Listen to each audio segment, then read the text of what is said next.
Okay, good morning, friends. We are going to start something completely new today. We are going to move out of the world of infinite sets. We are coming back into the more comfortable world of finite sets. But before that, I want to make a final comment about this countability and uncountability business before we go to something new.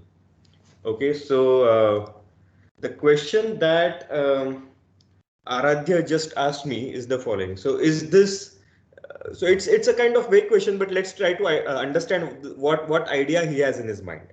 So question is the set of infinite cardinalities a continuous set or is it a discrete set? Okay. So in particular, I think he wants to ask. So we have this infinite set n, and we have the infinite set 2 to the power n. Right. So we know that their cardinalities are different. We saw it in the last class. Right? And we know that the cardinality of this guy is same as the cardinality of R, and the cardinality of N is the same as that of Z and Q and whatever, Z cross Z and so many other sets. Now his question is, does there exist a set whose cardinality is between these two, somewhere over here? Or maybe does there exist kind of infinitely many sets that whose cardinality is over in between these two? Or even more generally, given two sets whose cardinality is different, can we in general say that there exists infinitely many sets whose cardinality is between these two and their mutual pairwise cardinalities are different? Divyanshu? Divyanshu, your hand is up. Okay, fine. So apparently you didn't want to ask anything. Okay. So let's get back to the first question. Let's get back to the very first question. Does there exist a set whose cardinality is between the set of natural numbers and the the power set of natural numbers? So in other words, the question is, does there exist a set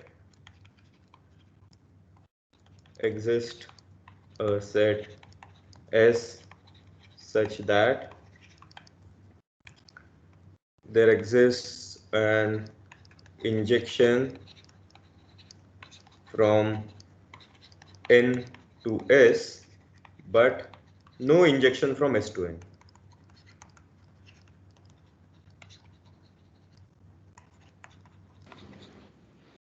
And the second criterion we are looking for is there exists an injection from S to 2 to the power N, but no injection from 2 to the power N to S. Does there exist such a set? Any comments, Divyansh? Like the set of irrationals could be one, because in irrationals, like if we take the string like 0 1, so when so some string like 0 1 and all zeros which actually corresponds to a rational is not there, so like there is an injection from this irrational to 2 to the n, and also like there is an injection from q to irrationals, so maybe. Sure, but then you will have to prove that there is no injection from 2 to the power N to S, no? So like there are elements like अच्छा okay, makes sense. Right? ठीक है हाँ हाँ So, so right. So I claim that there is an injection from 2 to the power N to the set of irrational numbers. What is that injection? So, right. Okay, good point. So let me see whether I can construct this injection on the fly because I didn't think about it and I'm pretty sure I'll be able to construct it. Claim there exists an injection from 2 to the power N to the set of irrational numbers which is R minus Q. And this injection is the following. Does somebody want to suggest an injection before I give away the answer? Or give away one answer? There could be several injections, but yeah. Okay. So right? So I want to define this injection, right? H going from 2 to the power n to r minus q. And this injection is going to be h of some set s is equal to, look how I am defining this, summation over all integers n in s, let's say 10 to the power minus n. Wait, sorry, no, this is not what I wanted. 10 to the power minus of 2 to the n. Okay, so how does this number look like if I write it down in binary? Yes, Aradhya? So I think we can just say that we know that there exists an injection from 2 to the power of n to r, and then Why? we can Yeah, okay. Hmm. construct an injection from r to r minus q. How? We define the injection as f of n is equal to n if n is irrational and pi if n is rational. But that is not an injection, no? Right? Lots of things are going to pi. Yeah. Sorry. Okay. Yeah, Divyansh? Yeah, I think like it's actually like the problem that we are facing, like 0.999 and 1 hour Uh, mapping. So I think like here it's actually easier because we don't have one. So like every rational can ultimately be a non-terminating, like just smaller irrational type. So I think like mapping is actually easier here maybe. Mapping from what to what are you constructing? Like when we were doing from r to 2 to n, we had Uh, that problem that yeah, 0.999 and 1 were correct, mapping to the same, but here we have correct, removed the rational, so like correct. 0.99. But So look, it's yeah, are you constructing a mapping from irrationals to 2 to the power n? That is trivial. uh-huh. We want a So reverse mapping, 2 to the power n to the irrationals. Sir, how's the mapping from S irrational to 2 to the power n trivial? Sorry, how is the mapping from? S to 2 to the power n trivial means irrational to 2 to the power n trivial. Okay, 2 to the power n is power set of n. Okay, now then. Okay. Yeah, is it clear? Yes, sir. I mean, just write down that irrational in binary, no? Yes, I got it. Yeah. Okay. Good. So what does this number look like? So this number, if I write it down in binary, right? So it will have lots of zeros in its binary representation, right? So first of all, it will be less than 1, definitely. It will be between 0 and 1, right? So it will be of the form 0. So this represents 10 to the power minus 1, no? So this place is definitely 0. The next place is 10 to the power minus 2, which is 10 to the power minus 2 to the power 1. So this place could be 1 or 0. Then the next, whatever, this is the first decimal place, second decimal place, third decimal place is definitely 0. Fourth could be 0 or 1. 5, 6, 7 are definitely 0. 8 could be 0 or 1, right? Right, so no matter what you fill in over here, whether you fill in 0 or 1 in place of every question mark, you are not going to get a you are not going to get a finite sequence, finite whatever decimal places which are ever repeating, right? So the distance between the non-zero entries in this or potentially non-zero entries in this number is going to continuously go on increasing, right? So you cannot write this as a recurring decimal, right? So therefore this is necessarily irrational.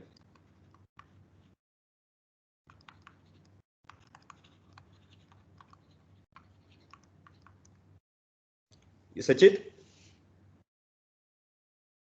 Sachit? so like if S is a finite set, Yeah. then how is it? Oh, I'm still confused. good point. So if S is a finite set, what do we do? Yeah. We need to fix this somehow. Sir, when S is a finite set, sir, second point holds. That is S to Then 2 what to the power. holds? That there exists an injection from S to 2 to the power n, but no injection from 2 to the power n to S. S is a finite set. No. His Yes. question is if S is a finite set over here, then what you Okay. get over here is a rational number, because there will be infinitely many zeros, right? Okay, okay. So He's okay, fine, asking- fine. Good. So okay, fine. So let's do it this way. Let's do it this way.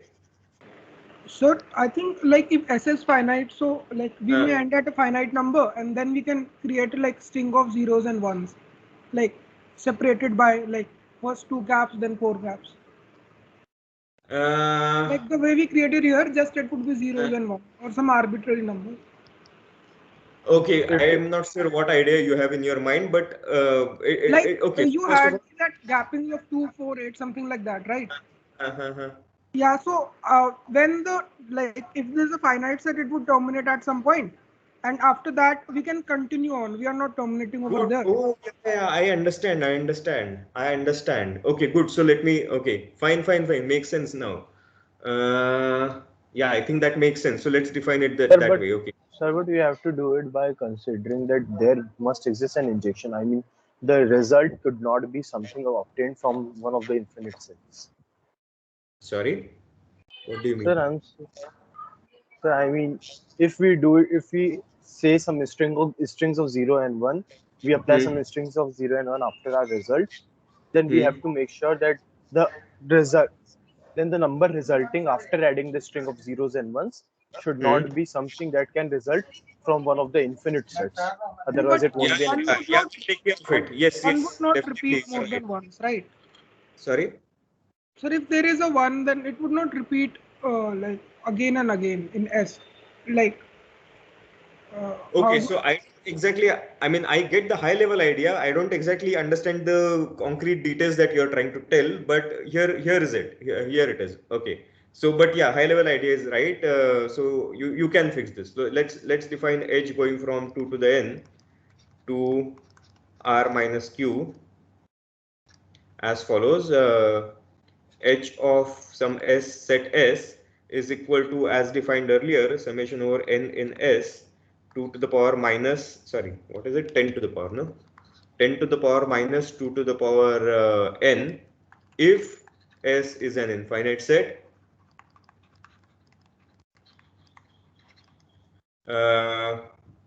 Otherwise I'll define it to be the following, something like n in s 10 to the power minus 2 to the power n plus, let's say, it's pretty artificial, but yeah, so summation over n greater than max element of s,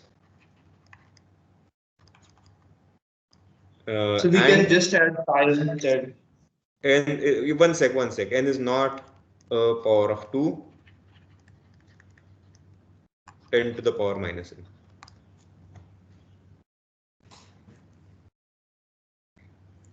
Yeah, Dhruv? I was saying that instead of the right term, you can just add pi. Wouldn't that work? Where do I add pi? Instead of the Over right summation. Over here? Yeah, sure, of course. He's saying. Good. Awesome. So that's a nice fix. Plus pi. Chalo. So definitely this number is going to be more than 3, right? So therefore this cannot coincide with, this cannot collide with any of these. So no two of these are going to collide with each other. And yeah, I think this is okay. Yeah, so this, yeah, all of these are definitely irrational. Okay, good, nice. Kushal? Sir, similarly like this, we can also like map real numbers to irrationals. Yes. We can first use the like tan inverse function, so that all the real numbers are mapped from minus pi by 2 to pi by 2. Okay, huh? Yeah, that's a bijective function. Good. And once we get that, we will get the range is within a small. It is a finite range, so it is so we can like next we can like map all the rational numbers to themselves, and all the rational numbers we can like add pi to them, so that they will not like we can add some large number to them, so that some large irrational, so that they will not like collide with the Okay, irrational. Kushal, I get your idea. You're right. It is, I completely understand it, but it is potentially too fast for everybody else. So I would encourage you to write this, share this on the discussion forum. Okay. So whatever your claim is, followed by the proof. Definitely, it's an interesting claim or a interesting construction. Okay, fine. Chalo. Okay. So now coming back to the question: does there exist a set whose cardinality is strictly between the set of natural numbers and the set of the power set of natural numbers? Any idea? Anybody? Okay, so the answer is the following, right? So, okay, so let's get back to the very basic axioms of set theory, right? So, we really never saw those axioms, whether it was the first time you studied set theory or whether it was whether you consider this class. We never studied the very basic axioms of set theory, right? So, how do you formally define a set? Right, so we started out with some intuitive, informal definition of what is a set, and then we played around with those. We defined the union, intersection, power set, blah blah blah blah. But what is a set, right? So there is a certain set of there is a certain collection of axioms which defines the entire set theory. Okay, so that set of so that set of axioms is something called the ZFC axioms. So Zermelo, Frankel, I hope I get the spellings right, and Choice. Right, so choice is not the name of a person. Choice refers to a certain axiom in that set called the axiom of choice. Okay, and Zermelo and Frankel are names of mathematicians. Right, so these were the Zermelo and Frankel were the people who defined the entire set theory axiomatically in a mathematically precise way.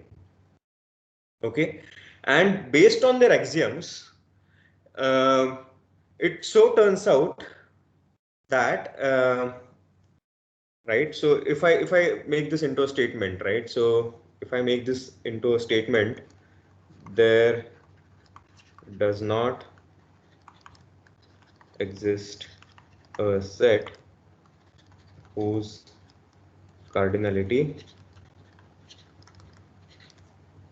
is strictly between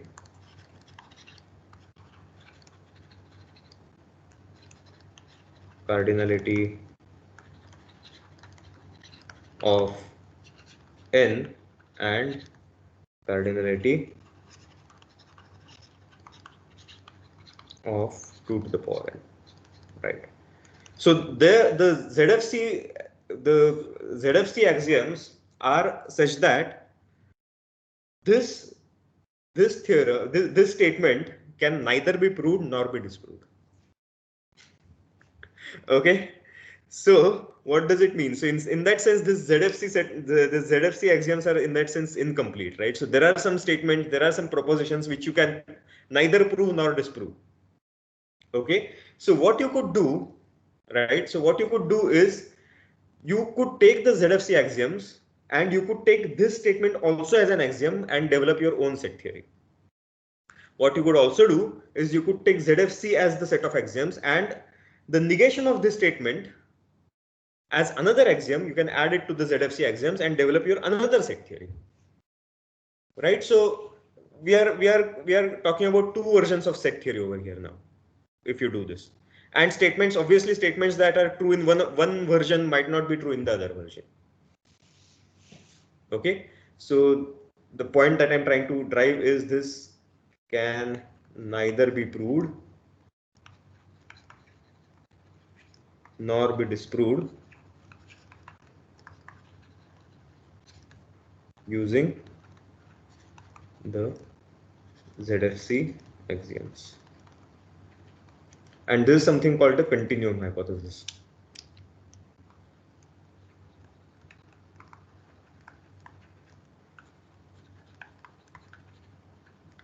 Right, so this statement that there does not exist a set whose cardinality is strictly between the set of natural numbers and the set of the power set of natural numbers, that is called the continuum hypothesis, and it so turns out that this statement can neither be proved nor be disproved. Okay, so Prabal,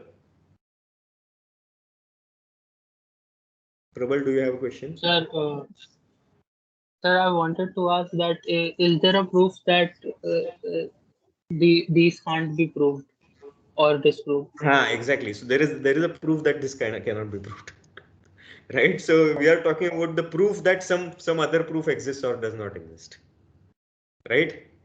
Yeah. So, but believe me, so that is more for the hardcore mathematicians and not really for us computer scientists. Although if you're interested, you should go and I mean you are definitely encouraged to read it, but not recommended. Okay. So. Okay, so should we leave this continuum hypothesis for now and start with something else? Divyanshu, your hand is up. Is it Yes, from sir. before, or did you want to ask? No, yeah, I wanted to ask something. So, did we Go on. construct an injection from R to 2 to the power n? Did we construct an injection from R to 2 to the power n? We did not, but I thought that would be obvious, right? So you look at the acha. Oh, good. So you look at the binary representation of the number, right? So okay, good. So let us just do it. Let us spend a few minutes with it, right? So there are several ways of doing it, right? So claim there exists an injection from what did you want? R to 2 to the power n. Yes, sir. Is this what you wanted? Yeah, but like now I think it's obvious. Yeah. But let's make it very much concrete, right? So what do we do? So we'll first construct an injection from. So we'll go this. Maybe this is the easiest way. We'll construct an injection from R to the set. What would it be? I think it would be the open set 0, 1. And then from the open set 0, 1, I'll construct an injection from injection to 2 to the power n. Right. So this is simply the binary representation. Look at the binary representation.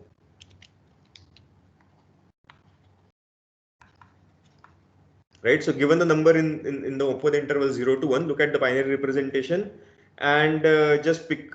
Right. So then the binary representation would be like 0 point something, right? So string of zeros and ones. Right. And then you just pick the indices where you just pick up the decimal places where you have a 1. So that will give you a set.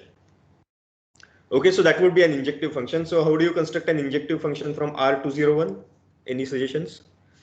Tan inverse divided Tan by inverse. Sorry, tan inverse, and then you need to do something more, no?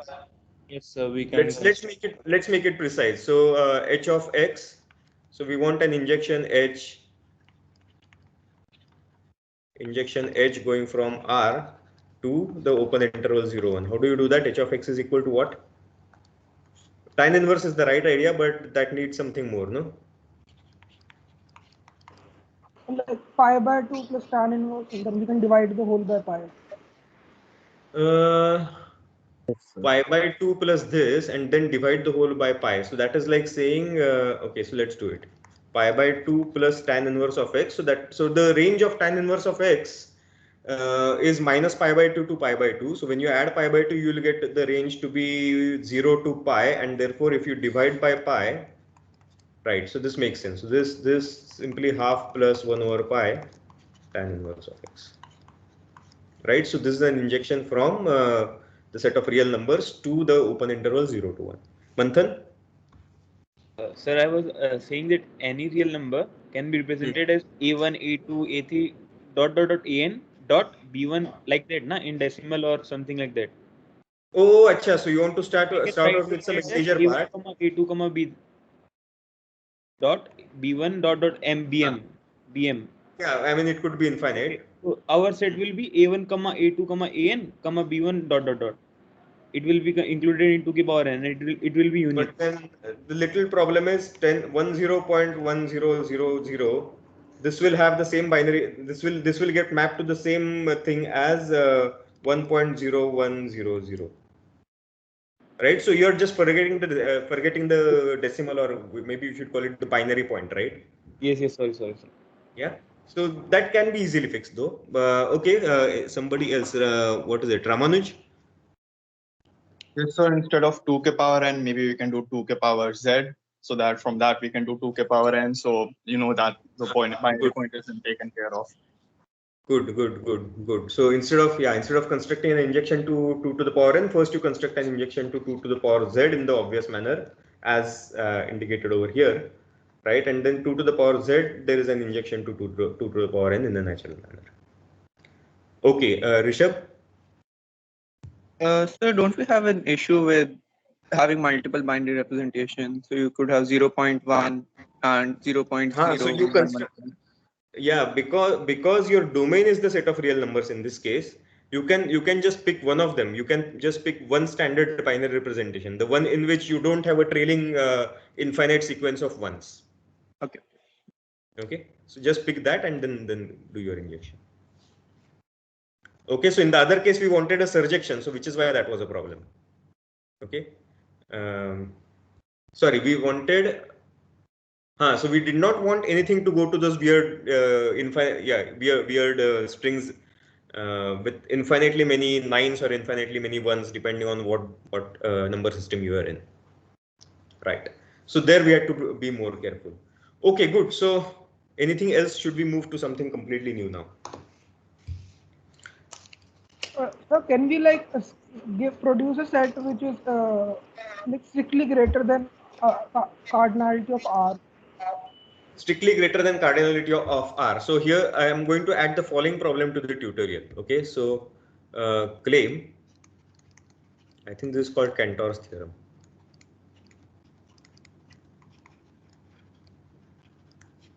Let S be any set, right? So obviously there is an injection from S to 2 to the power S, right? Right. So an element of S goes to the singleton set containing that one, that element. Right. So there does not. So the Cantor's theorem says there does not exist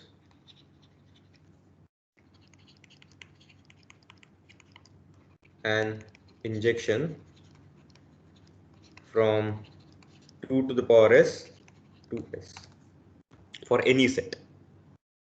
Okay, so which means there does not exist an injection from whatever 2 to the power set of natural numbers to the set of natural numbers, or there does not exist an injection from 2 to the power R to the set of natural to the set of real numbers. Right, so that would give you another set which has a cardinality strictly bigger than that of real numbers. Manthan?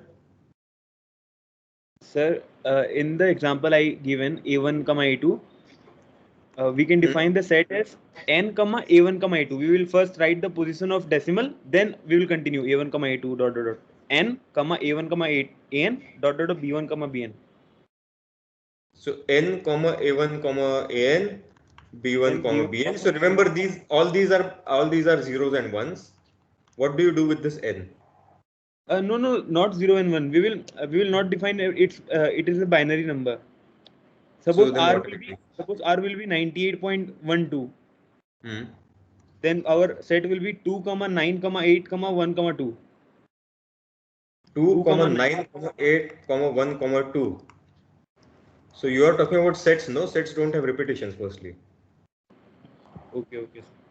Right? You are not talking about sequences. I think like he wants to map it to 0.2981.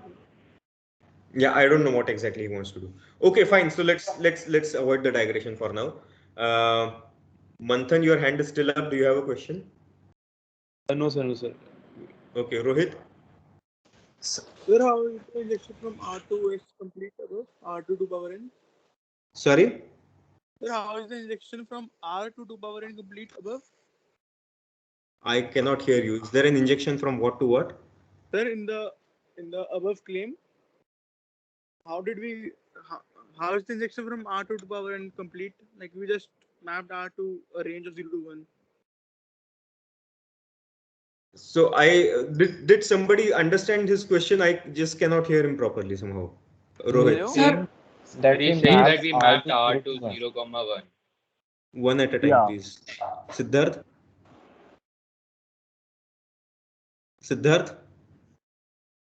Sir, I had another doubt. Okay, so Viraj, did you understand Rohit's question? Yes, sir. Sir, he was saying that how is the injection complete? We have just mapped it. We have just mapped R from R to 0 to 1. That is what he was saying. So we have just mapped R to the interval 0, 1 via an injection, and there is an injection from 0, 1 to 2 to the power n, which is given by the binary representation.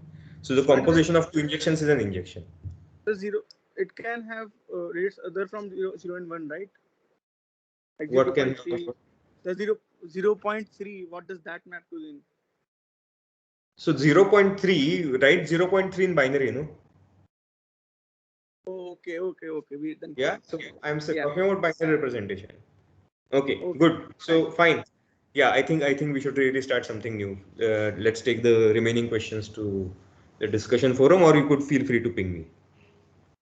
Okay, is there something on chat already? Nothing. Okay, good. Okay, so fine. Okay, so we are going to start something completely new. So if you have slept off, this is the time to wake up. So raise your hand if you have ever used Google Maps or any other navigation whatever app. Okay, lots of people have used. Okay, let's see whether there is any. Okay, there are some people whose hand is not up, so probably they are. I mean, it's more likely that they are sleeping than the fact that they have not used the any such app. Okay, fine. Fine. Okay, you can lower your hands now. Let me also mute everybody because I'm getting some background noise. But of course, you can unmute yourself and speak. Okay, good. Right. So, yeah, you could lower your hands now. Okay, fine. So now how? Okay, so now if I open my Google Map app and I ask it to give me the navigation directions from some place A to place B. Let's say I want to minimize the distance. How does Google Maps give me what is happening in the back end, right? How does it compute the best possible path that I should be taking? Any idea?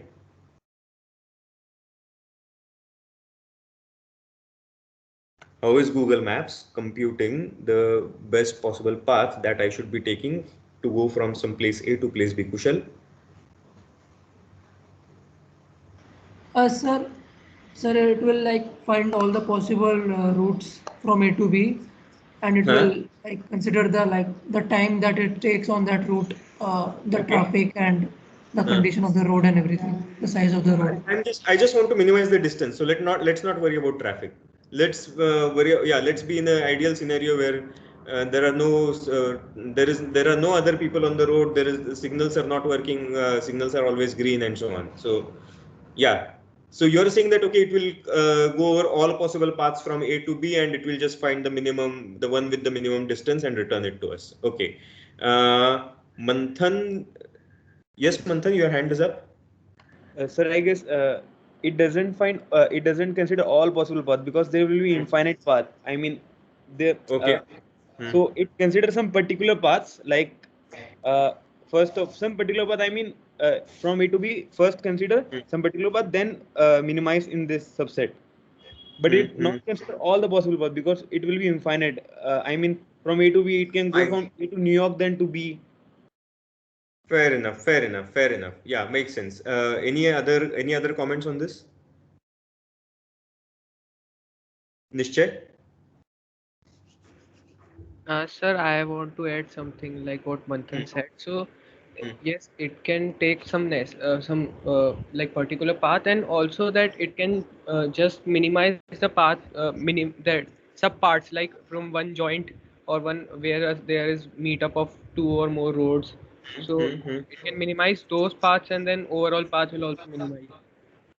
I don't exactly understand what you are trying to say, but my question is something more basic than what all of you have said.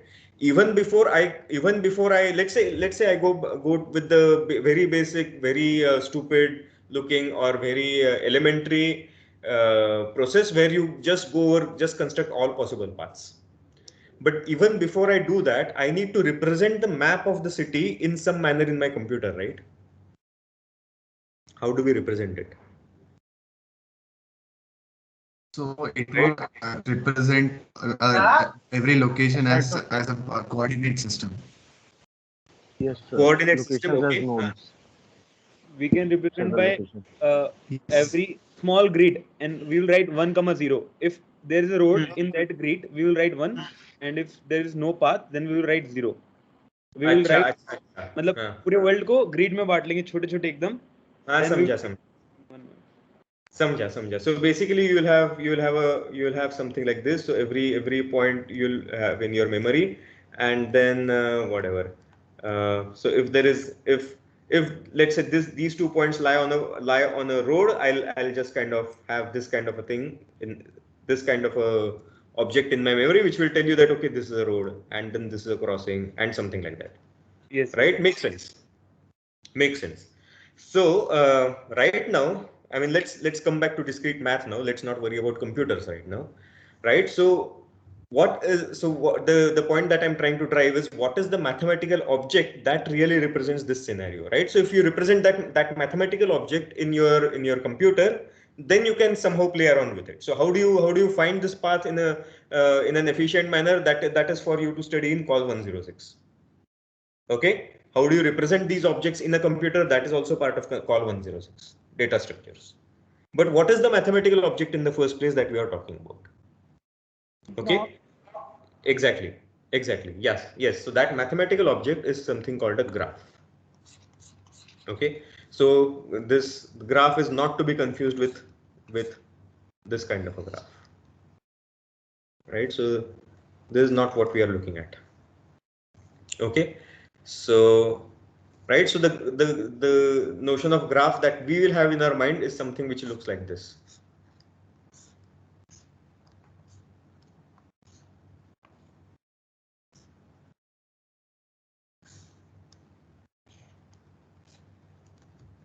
Something which looks like this, right? So the graph, the mathematical object that the graph the mathematical object called graph, it has some 2 components. It has a set of vertices. So this is a vertex, so all these are vertices, right?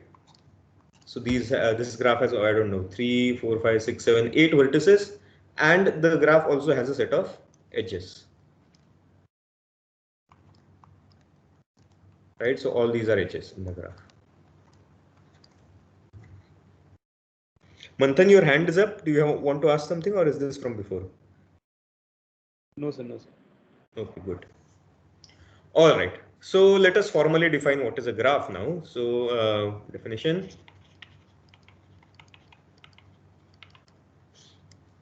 Okay. So a graph is a graph. Let's say G is a pair of sets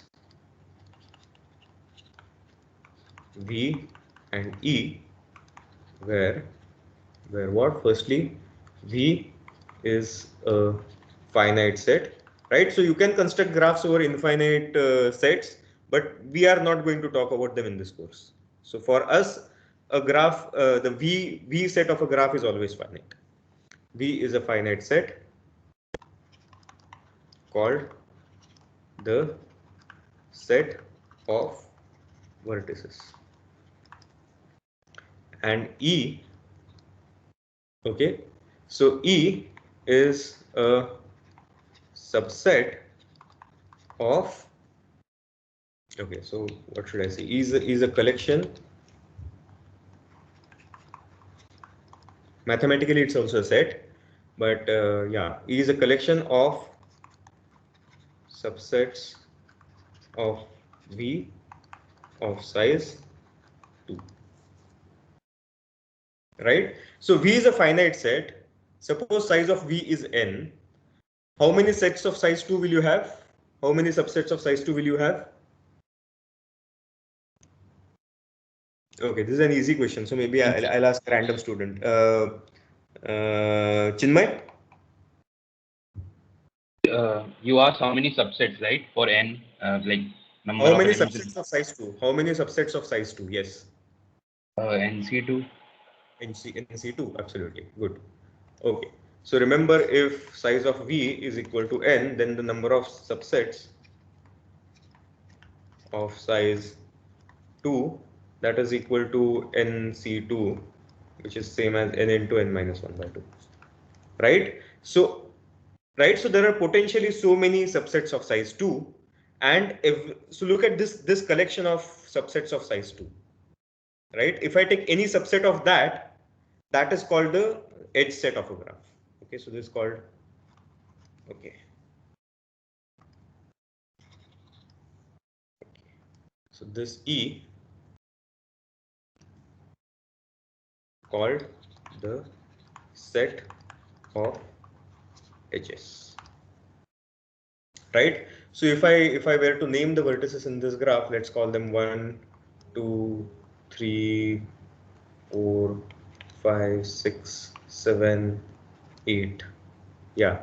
So then in this graph, 1, 2 is an edge, 1, 8 is an edge, 2, 8 is an edge, and there are lots of other edges. So this set is called the set of edges of this graph, right? So V is 1, 2, 3, 4, 5, 6, 7, 8, and you have lots of edges in this graph.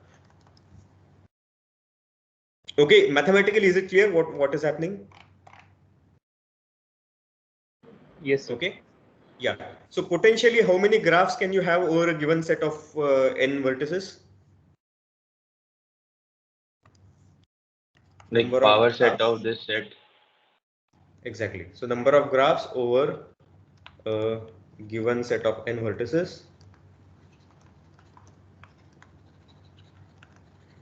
Right. So is what? So every subset of this collection of potential edges is a graph, right? So is 2 to the power n times n minus 1 by 2.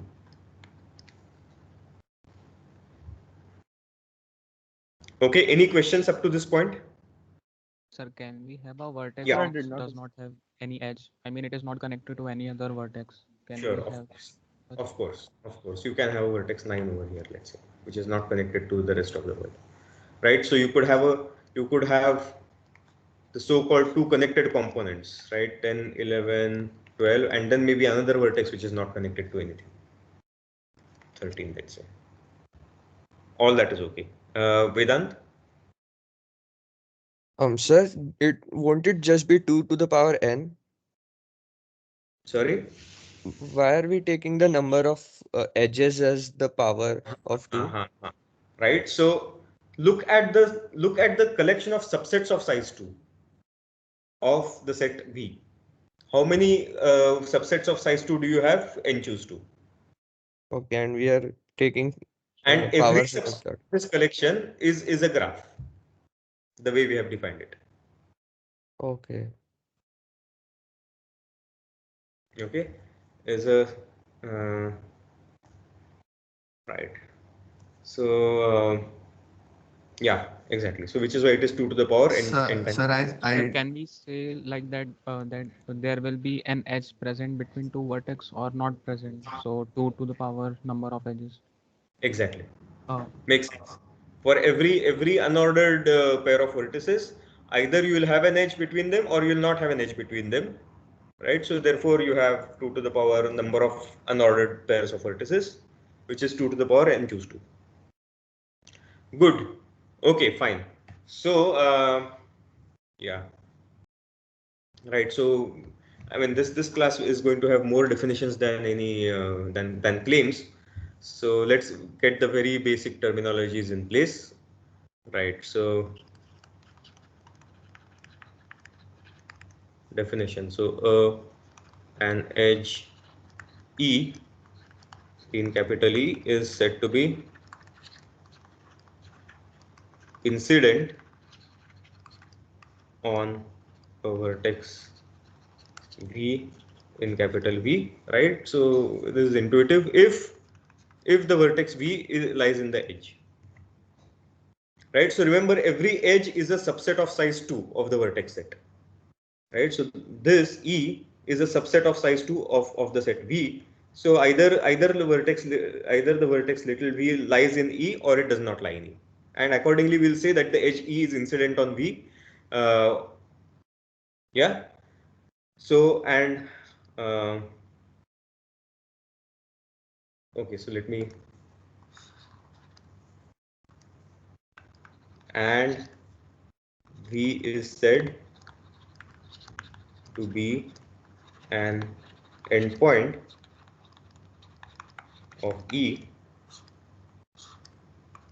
if V is in the set E. Okay.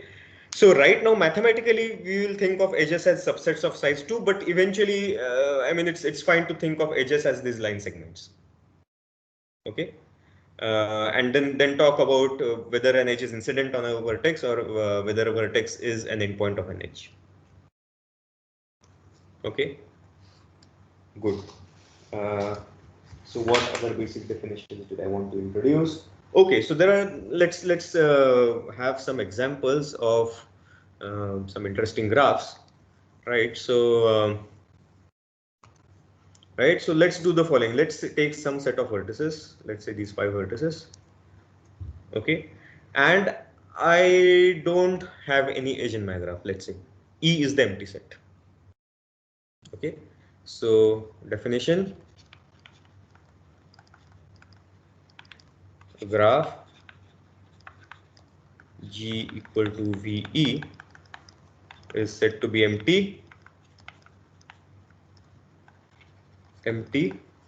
if E is an empty set. Okay, so one minor point I forgot to make is the following: V is a finite set, and that implies that E is also a finite set. We don't have to state it explicitly. E is a collection of subsets of V of size at most 2, so therefore by definition E has to be finite. Okay, so yes, so a graph is said to be empty if set of edges is the empty set, and the other extreme is where all the sets of size 2 are edges of the graph.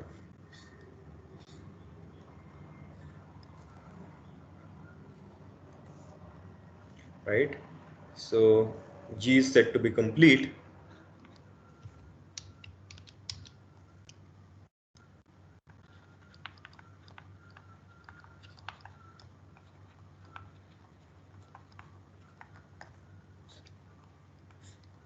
if E contains all subsets of size 2, all subsets of V of size 2. Right, so that is a complete graph. Okay, so one more definition. Okay, so the degree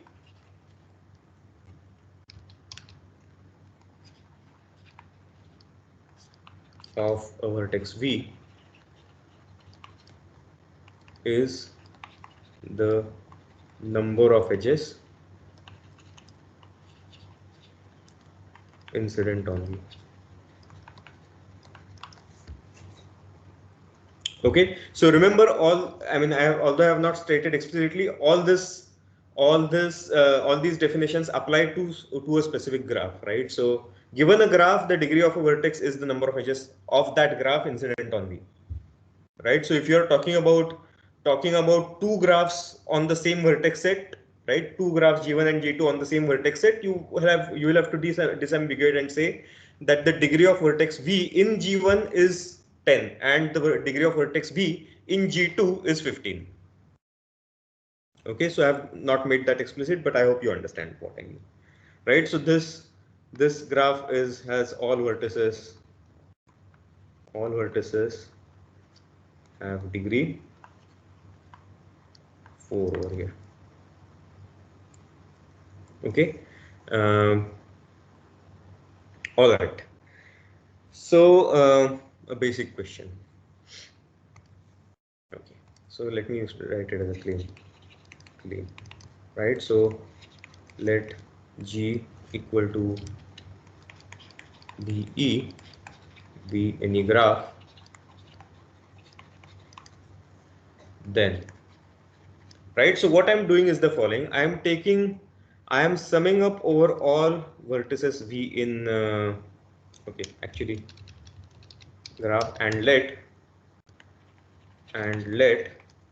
dV denote the degree of vertex B in capital. Okay, so what I'm doing is the following. So then I am looking at the degrees of all vertices and then I'm just summing them up. What will I get? Is there some interest? Times the number of edges. 2 times. Sorry, yeah, 2 times the number of edges. Okay, so this is the claim. 2 times the number of edges. Any idea of the proof?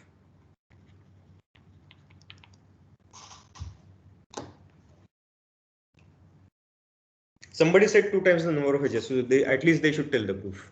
At least that person should tell the proof. What is the intuitive idea? I mean, obviously you must have some idea in your mind, right? You didn't guess out of yeah. So basically we are counting every edge twice. Every edge twice idea is correct. How do you write it as a rigorous proof? Like we can consider the degree for each edge, degree that each edge leads to. So we can find idea is absolutely correct. I want a more concrete argument. So we can write VJ. One at a time, please. Raise your hand if you want to say something. Abhinav, your hand is up. So actually, let's consider some vertex V, then for that vertex we'll have maximum n minus vertices, which those can be degrees. Those can be connected to V. So we'll take those vertices which are already connected to V only, and then that will be the degree of vertex V. Correct. Right now, if we take any of the other vertex except V, then we'll always count other vertices that are connected with plus 1. V will also be counted with V2, let's say. Okay. So in that way, when we consider all the vertices, we'll always be counting every edge twice, 1 for each vertex. Good. Again, as I said, the idea is absolutely correct. How do you formalize this into a proof? What technique do you use? The techniques that we have seen so far. Can you use some of them? Somaditya? So like we can say each edge increases the LHS by 2. Each edge increases the LHS by 2. Again, idea is correct, but then if you were to formalize this into a proof, what would you do? Right. So there is one nice technique that we have seen, no? Like induction would be right. Induction, absolutely. Induction on proof the induction. Induction on what? On the number of vertices. Fine. Both will work. Both of them will work. Both of them will work. So that is a problem for your tutorial. So prove this by in the tutorial.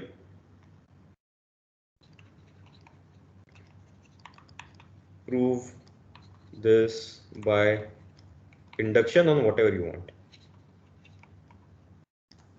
Okay, good. So now we'll see another proof of this, but the reason we are going to see another proof is that illustrates another nice idea. Okay, so the nice idea that we are going to see over here is count, or let me write it as always count, always do the same work twice, always count the same set at least twice, maybe even more, right? But in different ways.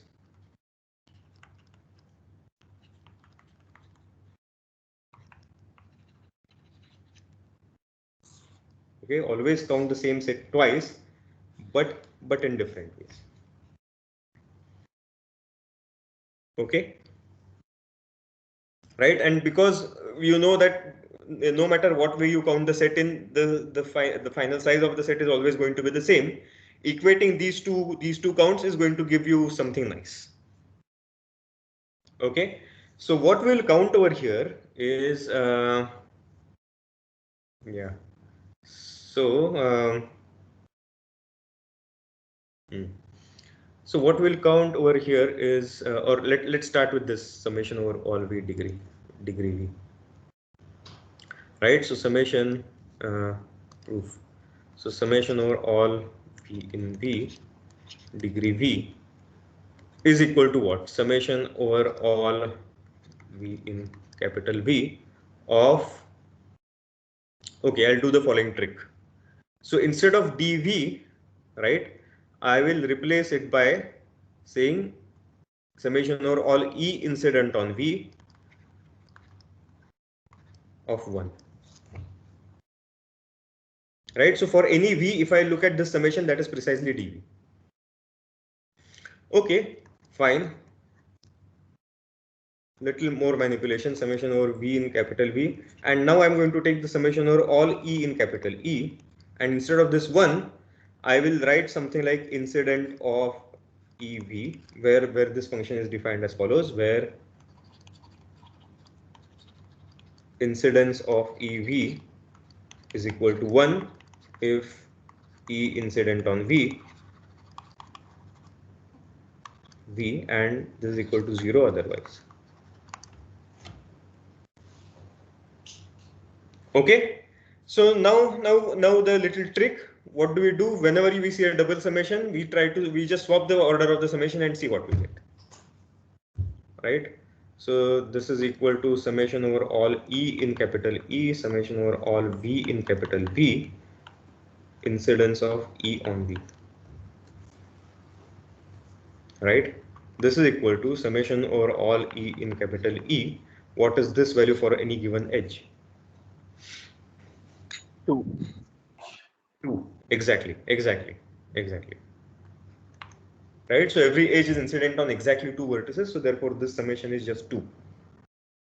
Right, and then this is just equal to 2 times f of this.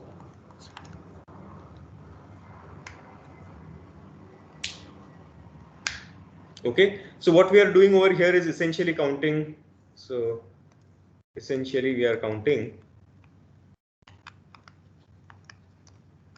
We are finding the size of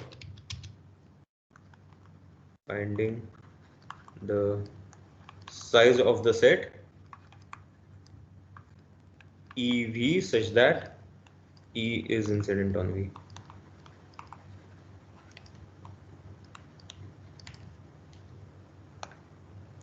Okay, so yeah, just take a note of this.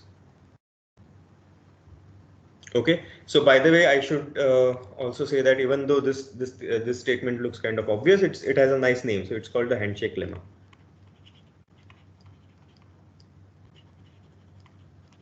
Why is it called the handshake lemma? The reason is let's get back to one of our tutorial problems, right? So some n people collect for a party, gather for a party. Some of them shake hands. Okay. So dv is the number of people with whom person V shakes hands. Okay, and now what we are saying over here is if we sum up the number of handshakes made by every person, then that is precisely equal to 2 times the total number of handshakes that happened in the party. Okay, so in that sense, this is called the handshake lemma. Okay, should we move ahead? Any questions so far?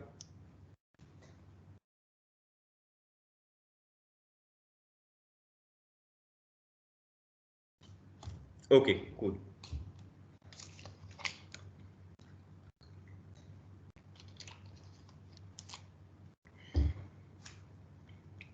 Okay, so let's once again get back to the Google Maps motivation, right? So let's say you give your query, right? You say you want a path from some place A to some place B. Give me the best possible path. Either it could be least distance or least time or least number of transfers or least cost or whatever it is. So there are two possibilities, right? Google Maps sometimes or rather, okay, let me say most of the times it will give you a path, but sometimes it will tell you that there is absolutely no path. Okay, so if you try to search, for example, if you try to search for a drivable path from Delhi to some let's say Mount Everest, what is Google Maps going to say? Google Maps is going to say no such path exists. Okay, so right, so let's take this notion of a path, right, from the Google Maps example into our mathematical object which we call the graph. So what is a path in a graph?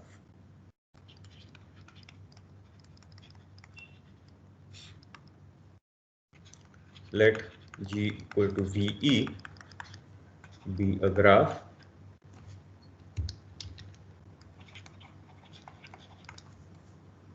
okay, so a sequence of vertices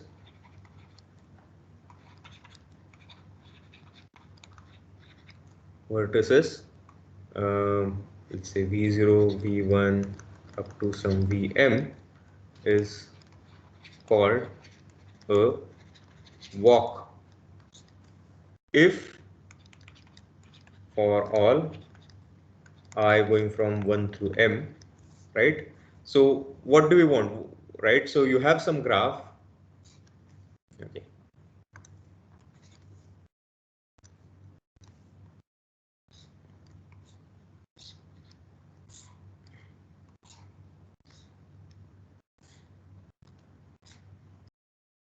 Okay, so let's call this 1, 2, 3, 4, 5, 6, right? So, right, I want to go from vertex 1 to vertex 6, right? I might go via vertex 2, 3, 4, and then go to 6. What I could also do is I could go from 1, 2, 3, 5, 1, 4, 3, 4, 6, right? So what I'm looking for is the following. So 1, 2, 3, 4, 6 is one way to walk from 1 to 6. 1, 2, 3, 5, 1, 2, 3, 4, 5, 4, 6 is another way to walk from 1 to 6. Okay, as long as you are getting to the destination where you want to go, that is called a walk. By the way, I can also append 4, 3, 4, 6. That is still a walk from 1 to 6. Okay, so a sequence of vertices V0, V1 up to Vm is called a walk if for all I going from 1 through m. What do I want? The consecutive pairs of vertices must be connected by an edge, right? So for all I going from 1 through m, Vi minus 1 Vi is an edge. Okay, so the length of this walk is m, right? So it's simply the number of edges involved in the walk. Okay, so this walk is called a path, right? So what does the name path suggest now, right? So obviously if I mean, yeah, we won't call this a path, right? Certainly this is not a path, right? So when you're looking for a path from some place to some other place, you will usually not expect to go around in circles, arrive at the same place once again, and then go somewhere else, right? You'll not traverse the same road back and forth consecutively or whatever. You'll never traverse a road twice, for instance, right? So we'll call a walk a path if all these vertices are distinct. V0, V1, Vm are all distinct. Okay, so let me add a comment over here, not necessarily distinct.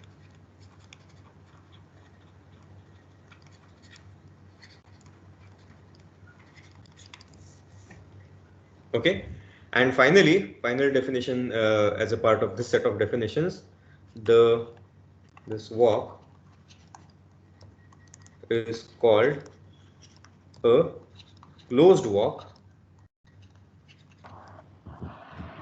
if where you end up is your starting point. If Vm is equal to V0. Yeah, okay. I'm getting some noise from somebody. Is somebody trying to say something? Okay, apparently not. Let me just mute everyone for now. Sir यहाँ पे VM, V0, VM are all distinct लिखा है, so it will be better if you'll write VM minus 1. Why? At last we are writing VM equal to V0. No, but I'm defining two different things. No, a path can never be a closed walk, right? So I'm defining what is a walk, right? And then analog. In addition, I'm defining what is a path and what is a closed walk. These are completely two different notions. I'm not saying that a path is a closed walk if something happens. I am saying that a walk is a closed walk if the first and last vertices are the same. Okay. So this is a walk, and this is also a path. This is a walk, and if I instead look at this, so if I look at 1 2 1 5 1 2 3 5 1, this is a closed walk.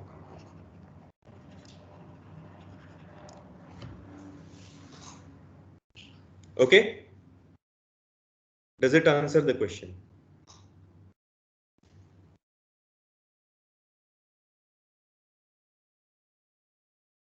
Any other question? So like I don't know, it doesn't like can it have just one element? It doesn't disobey the definition. What can have one element? The walk. A walk, or yeah, like if I just write one. Yeah, by definition, yes, it's a walk. It's a walk of length 0. I mean, you are just staying at some one vertex. Okay. So that we include those kind of things also, right? Yeah. You'll include those kind of things. Then sir, if E is equal to 5, then 2 it should be a walk. Sorry? If E is equal to 5, then 2 it should be a walk. Set, then what? It should be a walk, right? Like we can call something. A singleton sequence? No, fine. Okay. So we call this a closed walk. That is fine. Fine. Okay. So let me add a bit over here. Let me slightly clarify over here. If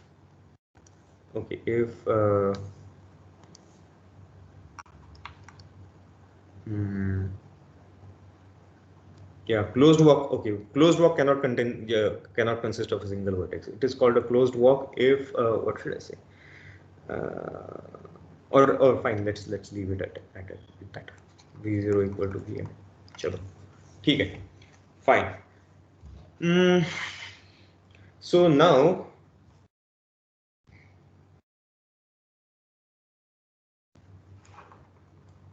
Okay.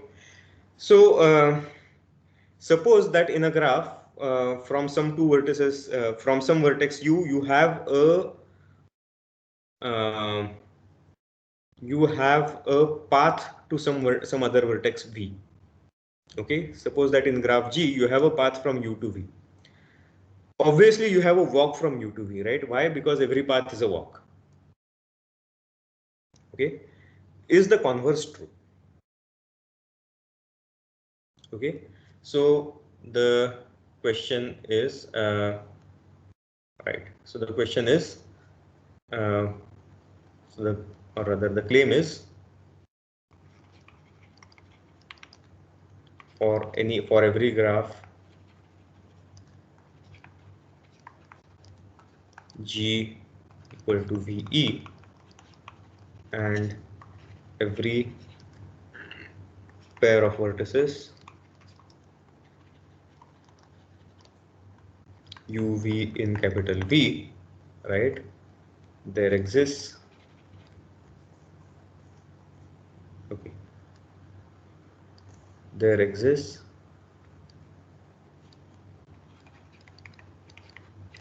a walk from U to V.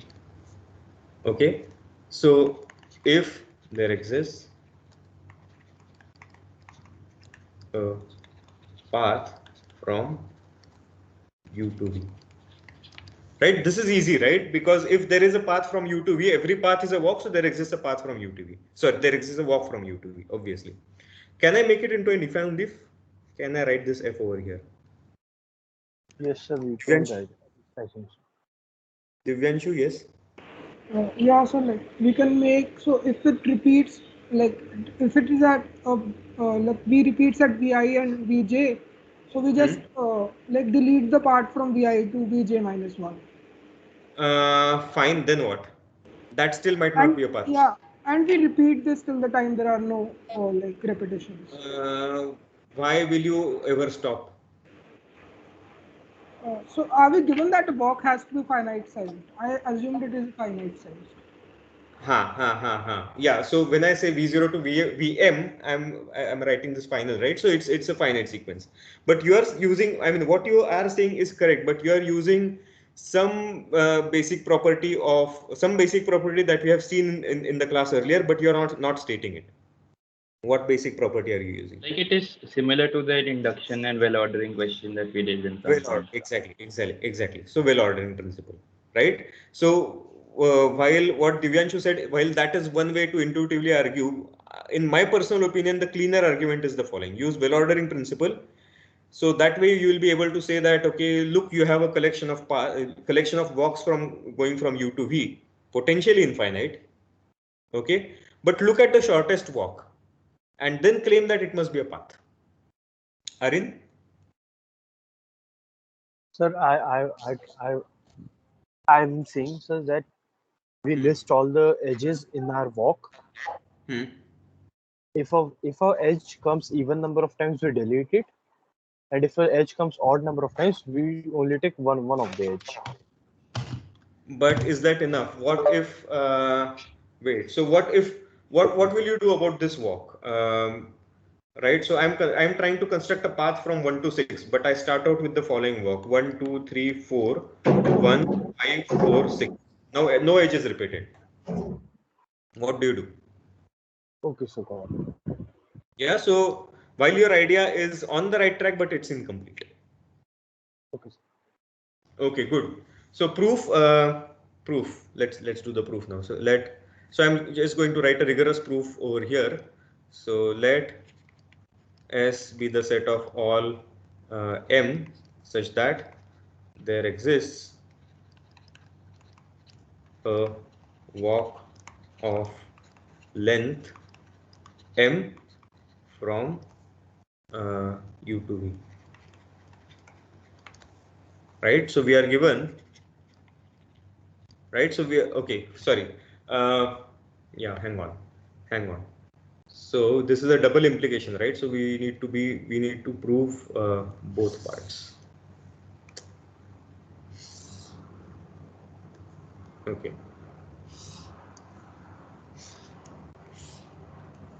Okay. So what is the easy part, right? So the second statement implying the first statement is easy, right? So this implication is follows because every every path is a walk. So that's it. So now let us prove the other part, right? So if there is a walk, then there is a path. So now what I'm looking at is, let us consider the length of all possible walks from U to V. Remember, every walk has a finite length, but then you could have walks of arbitrarily large length from the same vertex U to the same vertex V, right? Potentially, which means potentially S could be an infinite set. Okay, but because we are given that there exists a walk from U to V, what does it mean? So it means that we are given that S is not empty. S is not empty, right? So by well ordering principle, S contains a smallest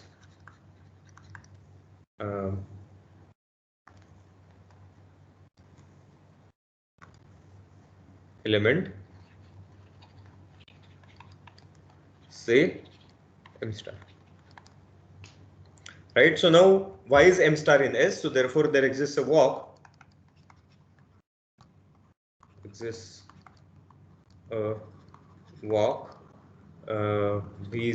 V1 up to Vm star in G where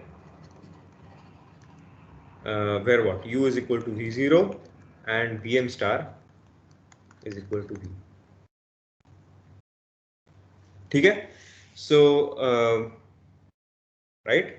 So the length of this walk is precisely equal to Vm, is equal to M star. Now we claim that this walk must be a path.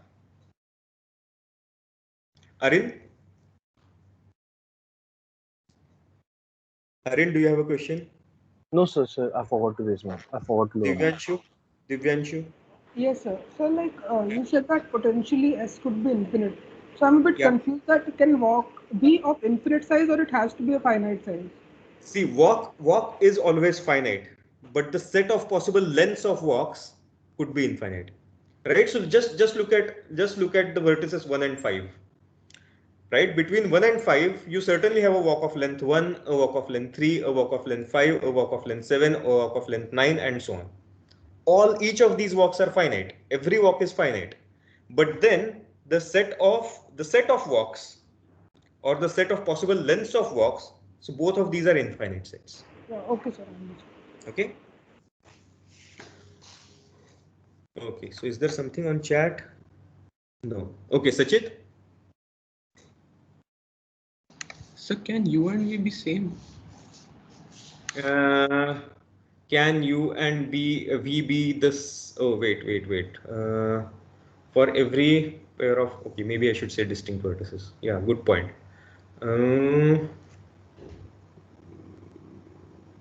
Actually, I don't need to say, right? So, yeah, so maybe I should start the second part of the proof. Maybe I should start with, okay, yeah, so good point. Let me just fix that.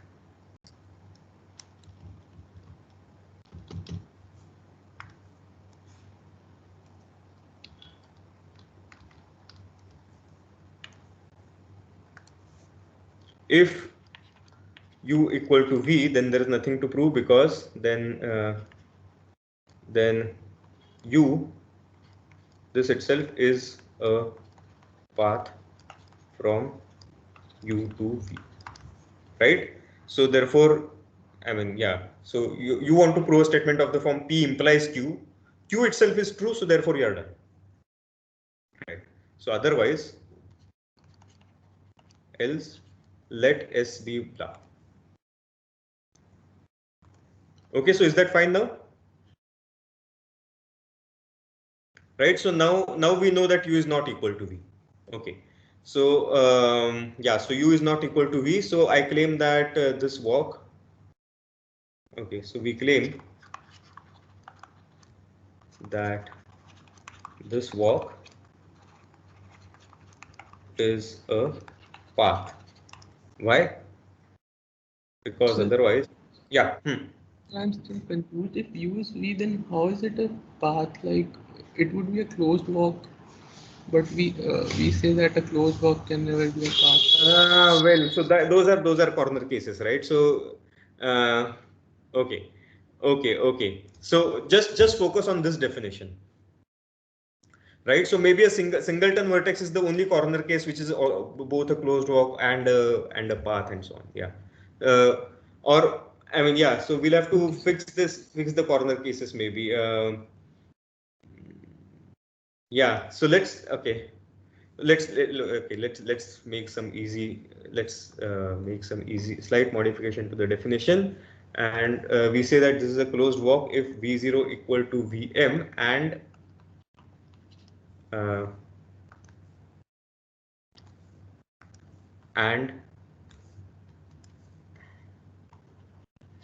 m greater than 0. Right, so if you are worried about the corner case, so the singleton sequence, right, a sequence with a single vertex is a path, but it is not a closed walk, right? And U followed by U, this is a closed walk, but this is not a path. So now does it fix the issue? I mean, these are minor corner cases. Yeah, good, fine.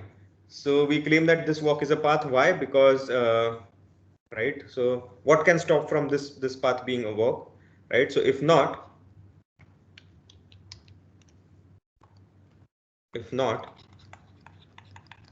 then what? So Vi, then there exists some I j such that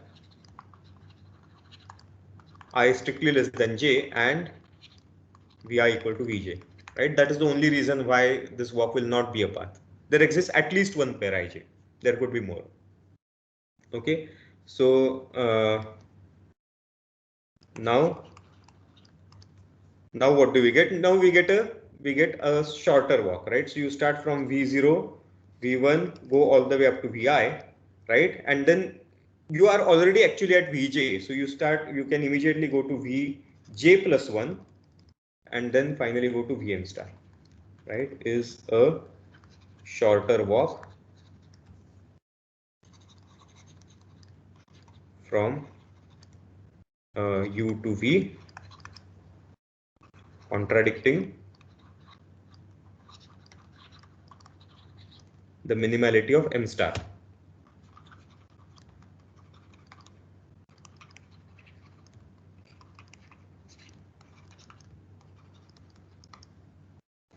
Right, so the length of this walk is definitely going to be strictly less than M star. So which means the length of this walk is also going to be in the set S, right? So that is a contradiction to the assumption that M star is the minimum element of S. Okay, any question?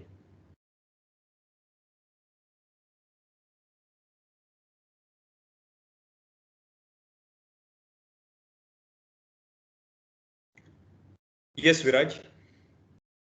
Sir, nothing related to the proof, just one thing like the direction of arrows which you have shown in the the implication and also like I think that should be reversed because like I think if Wait.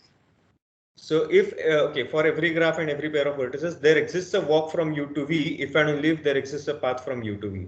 So when I have this right to left arrow, it means that the second statement implies the first statement. If there is a path, then there is a walk, right? And that's exactly what we have proved, right? Every path is a walk. So therefore, oh if okay, there is a path, I was just confused like if when we say like the forward implication, I thought it would mean that just we take the if part like no. So if is really the backward implication, right? When you write if and only if, out of that, the if is this right to left implication. Okay. And the only if is the left to right implication. Okay, so I'm sorry, I got it. Okay. Yeah, fine, good. Okay. All right. Chalo, fine. So what next? Right. So some easy claims. Right. So I'll just write these claims. I'll not even prove them because those are too easy to be. I mean, those don't deserve our time definitely, but we should have them in front of our eyes. Claim for any or for every graph G and every pair of vertices UV of G, right? So what do we have? There is a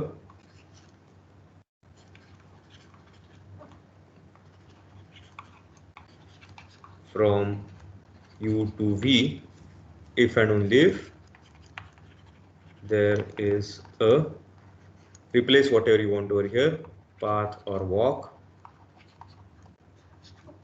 from V to U. Right? What is the proof? Just reverse everything. Okay. Another claim which is not so obvious, so let's maybe discuss the proof quickly. For every graph G,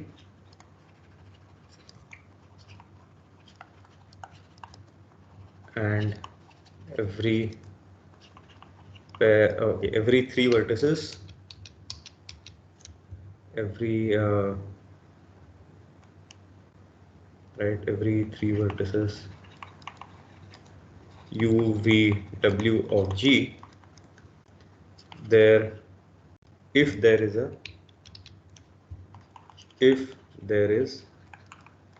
a path or walk respectively from U to V, and there is a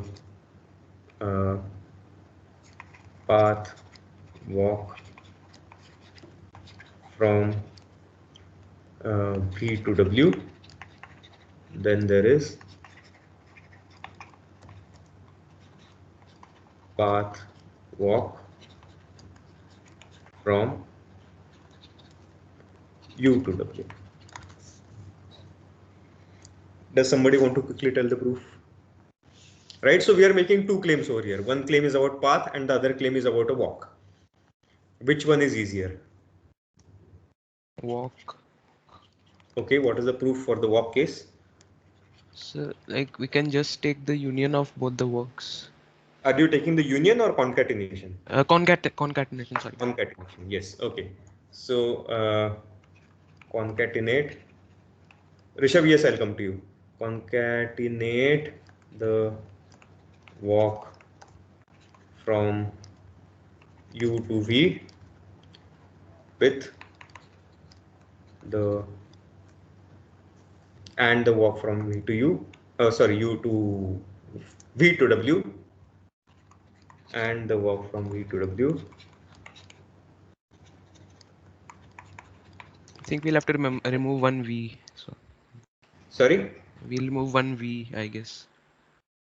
Like that is like just a. Okay, that's what I mean by concatenate. Yeah. Okay. Okay.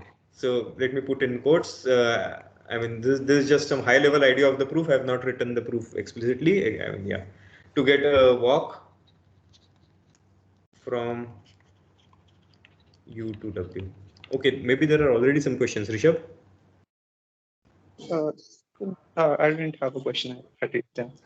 Acha, Arin? So I wanted to tell for path. What is the proof for path? Sir, I mean a high level idea, not a concrete proof. Huh? Sir, we'll concatenate we'll concatenate both the paths from U to V and V to W. Then if the path, if the resulting is not a path, means it would be a path. It's not necessarily a path. Okay. Yeah, it would necessarily be a path. Then let me assume if it's not a path, then there must be some Vj in the path from U to V and the same Vj from V you to are W. right. See, and I will remove all the. Arin, you have the right idea indeed. You have the right idea indeed, but is that the optimal way of stating it? Can you not reuse what we have done earlier? So we can just state the previous result. Exactly. Yes, so you can state the previous. So use previous result.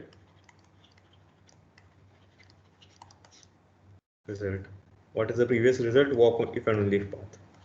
Yeah.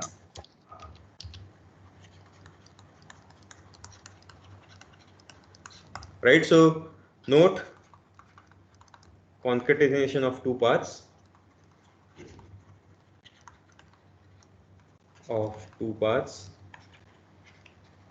need not be a path.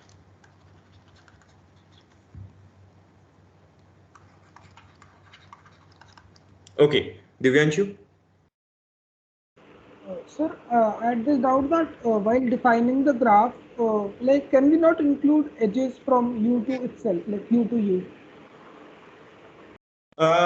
So what you are trying to define is something called a graph with self loops, right? So there are several versions of graphs. There are something called multi-graphs. There is something called directed graphs, and so on. So what you told me is a graph with self loops.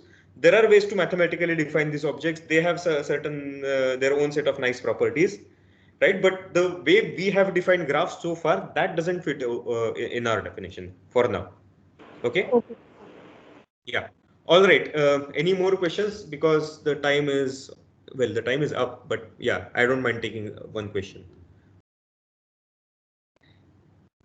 Okay. All right. So looks like yeah, there are no more questions.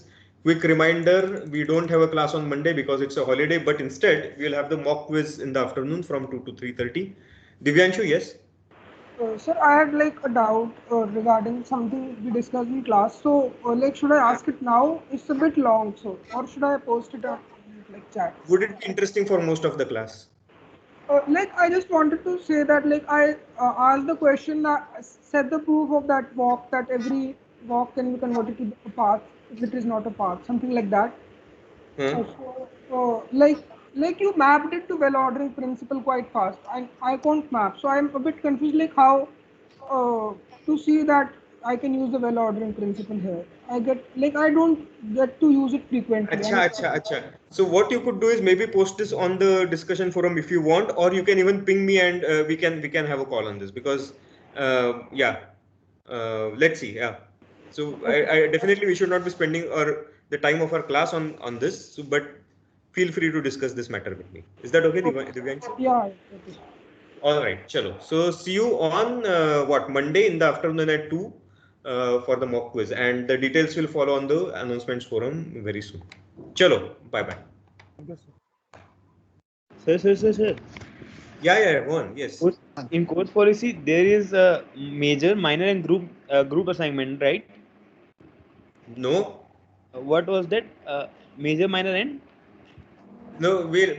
Major 40%, quizzes 30%. Even if we conduct a quiz in the minor slot, I mean that will still be a quiz. Okay. And the homework's 30%. Okay. So nothing has been formally announced about homeworks already, right?